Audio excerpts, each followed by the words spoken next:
Manipuri say something to me. How do you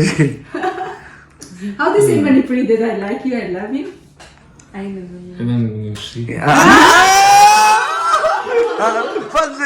I'm just going to propose to you. I don't Manipuri. I know a blog of my ma'am, the Kudol Tamjaki. I think she seems to be a blog. Shiko. I know a question. I give video sing around and you be the I can't be when I show you share quick Manipuri Russian family. Amagi Yum the live and ever quick Chiche Anu Kondakova, Aduga Chiche Anuginufana, Alex Kondakov, Aduga Chiche Anugi Masanupana, Inokenti. Kondakov, Mogi among the question, no Marini Labor, Haying Ayushi chat cranebako, Ado Chatrikanza Cheche and Unaki Manipuri nsang Shojin Iromba, Aduga Natonga, Adu Charga Mamana, Adu Hankona Haibako. Queen Nagadi Sulek, how about the Mam Chaba, Adu Chari do Briani Chaba, pancake, Russian style shoe, Makal Chaibako. Ado Nashidi Kona Yumgi Oiba Manipuri when a Acharni. Ado Yam interesting Oiba Rashagi Kra Mugi Kra Imapau Tamzakibako. I need a Margi Horeno Vaishaba, the Kukichiano di Tarse, Kuki Rasha di Angang Popose, Angang Amapopona Pesasing Pangba, Humpopona, Silamga Pangba Pasham, Ampangba, Aduma Mayam, Aduga Rashagi Chia Nudagi experience, Aduga Kitan Tas, Aduga Chia Nugo, Kuki dialect, Kamaina, Ting the King and a man comes the Hangi, Adushu Yamas Hang with the Kitan basic when a Taminas Mel, Aduga Chia Nushe, Manipuri, Fanek Shelaga, Magi Fanek Porebako, Adoshi labor in the Fanek Shapam later, in a shet of Baneva, Horendi, Charam died the Fanek Shelaga, Manipuri, traditional dress Shelaga Quipple of chaminaba doing ma'am, Ado Bidoshul for young view, Tagacheri ma'am. Nagi Natumagi Pivaxe, I talk Samarina when a tongue, so Samarina Tower Bane, a Hogi Electo. Election marking up. A queen election a cowish, no higher can go. Mogi Russian, the Kamaina together, a quiggy Koinaba, Nupibo or Sul, Laminaba, Luhombo or Suko, She and Nuna, a quiggy dialecta, election a coeva. Aduga, a queen shoe, a quiddy Manipurina, quiddy Bevato, Rina, a quina election, Dana Taponeco, Ado, a shame with the Aquinisu election to coeva. Moi di machine manau for akhoi tamos isiena kaudra inau pan moi di adum balai te adum mingloina second na aduduna akhoina akhoi sudum alex kawe aduga adu muk su dialect su kawe ani muk sedum akhoi kitang khokta di chai ko adu dialect su muk ko adagi mu alex mu ko ko adu kai subudi kai de hadi kai no ne normal ne basi je chenu di pothro ai pothro te kai na chenu na do Chenu Manung the Chaising the Gikara, Mam Langi, Sushin Alu Gigagi, Mam Langori, Mamanunda, Padre, Sigi am the collection of Hagaina, Samargidi, am collection of Hava, but Sim the Yings in Manungis. He's a Yum the Madi Tamba Jago. Somebody like Pivadia, this one globe Upi, the Samarino globe Upise. I glow upi cái đầm này, xin làm sang điểm mấy phát ra bài tài, xí.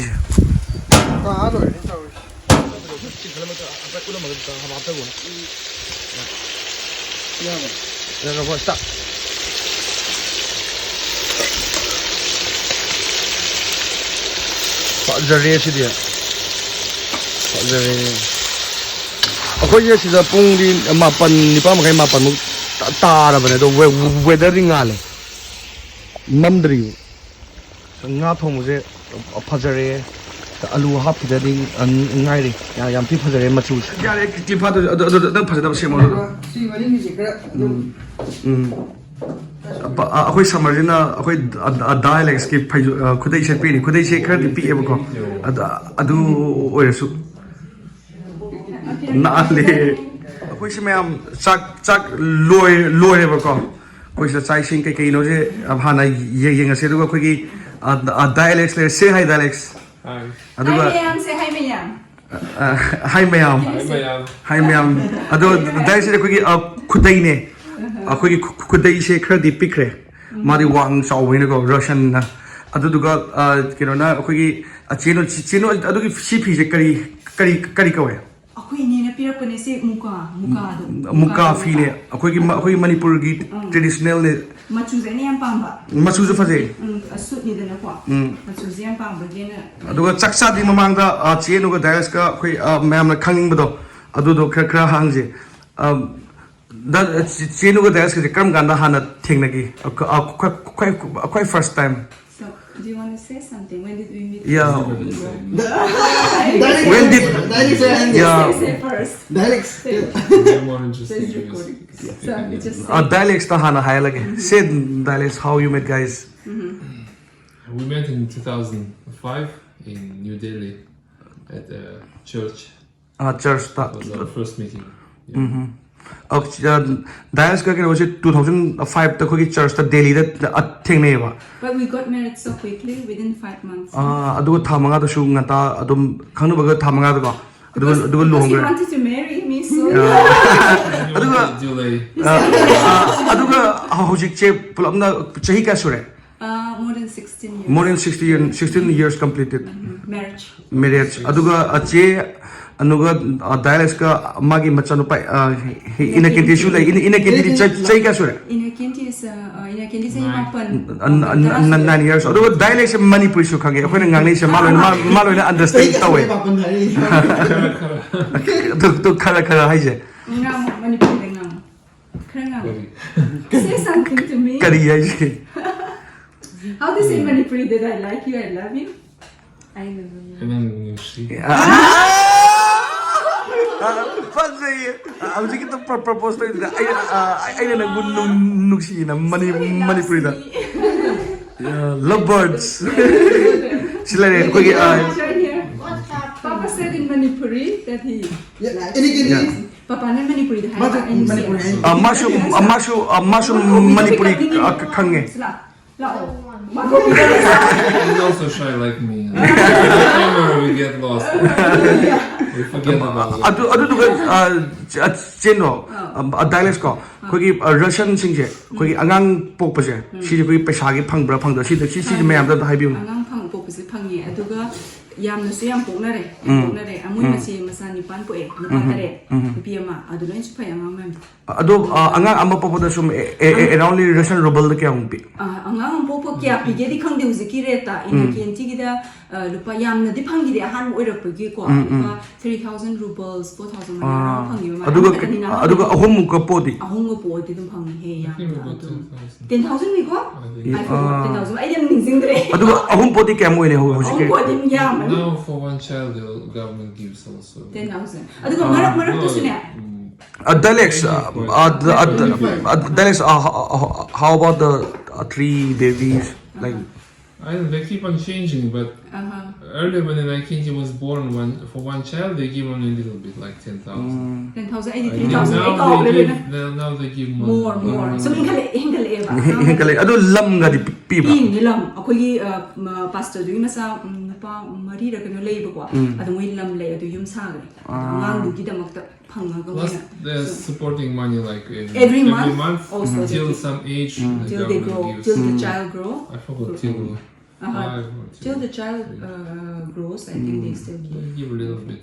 aina why I'm asking that how you guys met so aigi ko da myam hangak pa aigi viewers the lots of from Manipuri viewers they're asking how you met guys like this mana church thing na dei bani khangnai na ma ha ubu da isa kalur sa da ina church ong sa pedo mana uba ada sai do ra ga pa masa ne ba ka ha ga ka thora ada church tam uba sa ma surprise oi hey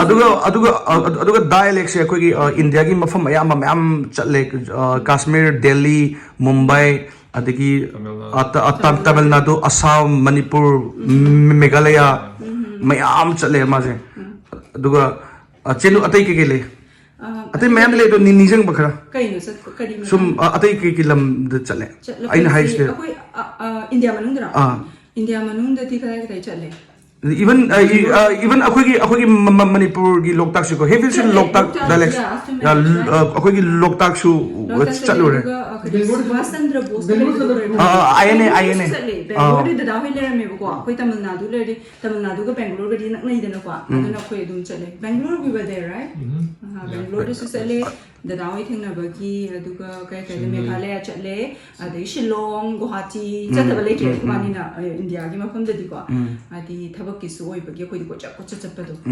Aduga Chino in after 18 years, the mother, Yum Tado Nika, Aduga Army, Amada. Man home to book your quicker lane near Baqua, the Kanda de quicker lemina deba, Adumana, Pesatoxa Dragana, Hype Pesatoxa Dragadi, Hoi, a quick half Pesatan, Bokile, Tashuka, once Lohong Tardi, Masana, Lohong Tardi, in a condition Lohong Tardi, quick and lemina, Dialectka, Chenuga, Mazatongana, Yum and later. I walk under to my India, you walk under the labels and the pull up lemina.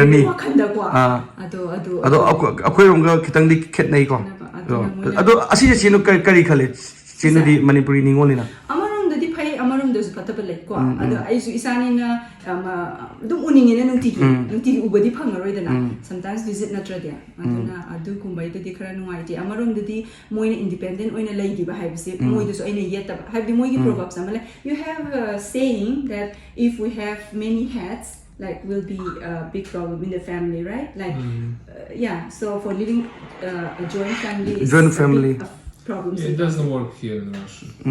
Russia, that pull for joint family, apart time. Yeah, because I na apamana ama, adagi ay inipong na apamana ama tuning ba? Adu ka na rakta. Adung gi muragati nuwais na adung thado olay given independent and muy life to see pida. Adun hen nushina ba hengar pran leba.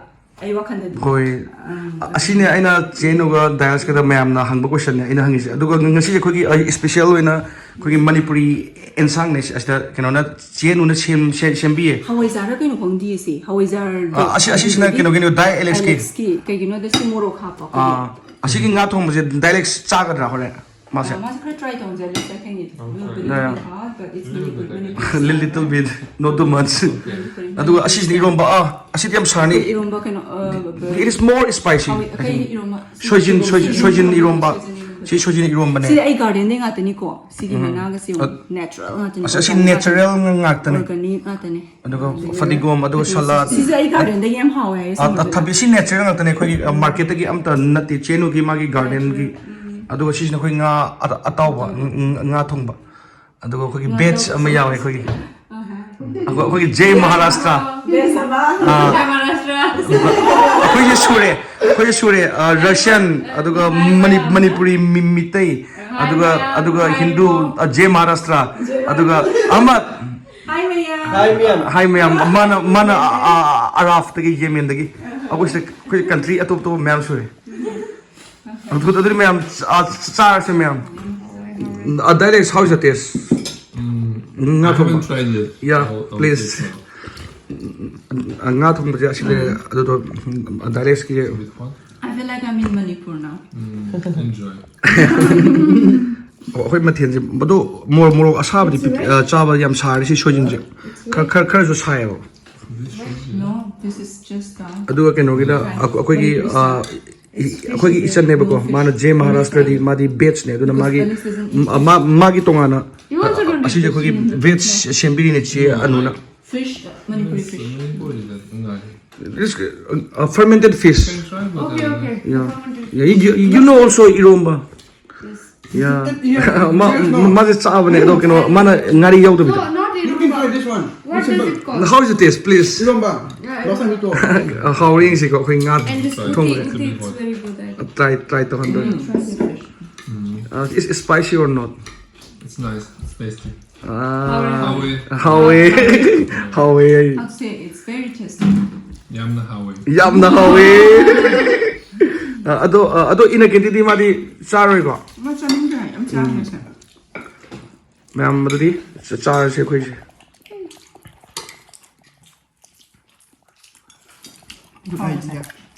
Akhoi je khut na loina chari ne samas na na te.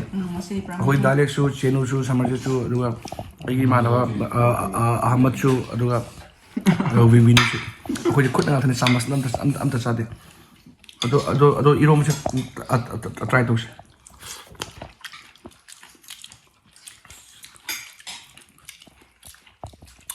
ꯀꯩꯁꯨ ꯇꯧꯗꯦꯗ ꯏꯔꯣꯝꯕꯁꯦ ꯑꯩꯈꯣꯏ ꯑꯀꯪꯕꯅꯦꯕ ꯑꯩꯈꯣꯏꯅ ꯃꯍꯥꯎ ꯆꯦꯜꯂꯔꯣꯏꯗꯅ ꯈꯟꯕ ꯑꯗꯣ direct ꯑꯗꯨꯝ ꯁꯣꯏꯖꯤꯟ ꯏꯔꯣꯝꯕ ꯑꯗꯨꯝꯅꯦ ꯑꯗꯨꯝ ꯃꯌꯥꯝ ꯑꯩꯈꯣꯏꯁꯦ ꯆꯥꯛ ꯏꯟꯁꯥꯡ ꯆꯥꯕ ꯂꯣꯏꯔꯦ ꯌꯥꯝꯅꯁꯨ ꯍꯥꯎꯔꯦ ꯑꯗꯨꯒ ꯑꯩꯈꯣꯏ ꯉꯁꯤꯒꯤ ꯅꯨꯡꯗꯥꯡꯁꯤꯅ ꯑꯔꯣꯏꯕ ꯅꯨꯡꯗꯥꯡꯅꯦꯕꯀꯣ ꯍꯌꯦꯡꯗꯒꯤꯗꯤ ꯑꯩꯈꯣꯏ ꯃꯐꯝꯗ ꯍꯜꯂꯅꯤ ꯑꯗꯨꯒ ꯆꯦ ꯑꯅꯨꯁꯨ ꯁꯤꯗ ꯂꯩꯍꯧꯔꯅꯤ ꯑꯗꯨꯒ ꯑꯩꯈꯣꯏ ꯆꯦ ꯑꯅꯨꯁꯨ ꯌꯥꯝ ꯅꯨꯡꯉꯥꯏ ꯌꯥꯏꯐꯅ ꯂꯩꯍꯧꯕ ꯑꯣꯏꯔꯁꯅꯨ ꯑꯗꯨ ꯂꯩꯁꯨ ꯂꯩꯍꯧꯔꯒꯅꯤ ꯑꯗꯨꯒ ꯑꯩꯈꯣꯏꯅ ꯌꯥꯝ ꯃꯤꯁꯁꯨ ꯇꯧꯔꯒꯅꯤ ꯗꯥꯏꯂꯦꯛꯁ ꯆꯦ ꯑꯅꯨ ꯑꯗꯨꯒ ꯏꯅꯀꯦꯟꯇꯤ ꯌꯥꯝꯅ ꯃꯤꯁ ꯇꯧꯔꯒꯅꯤ ꯑꯩꯈꯣꯏꯅ ꯑꯗꯣ ꯃꯌꯥꯝ ꯑꯩꯒꯤ ꯚꯤꯗꯤꯑꯣꯁꯦ ꯌꯦꯡꯕꯤꯕꯒꯤꯗꯃꯛꯇ ꯊꯥꯒꯠꯆꯔꯤ ꯗꯁꯕꯤꯗꯥꯅꯦ ꯌꯥꯏꯐꯔꯦ ꯃꯌꯥꯝ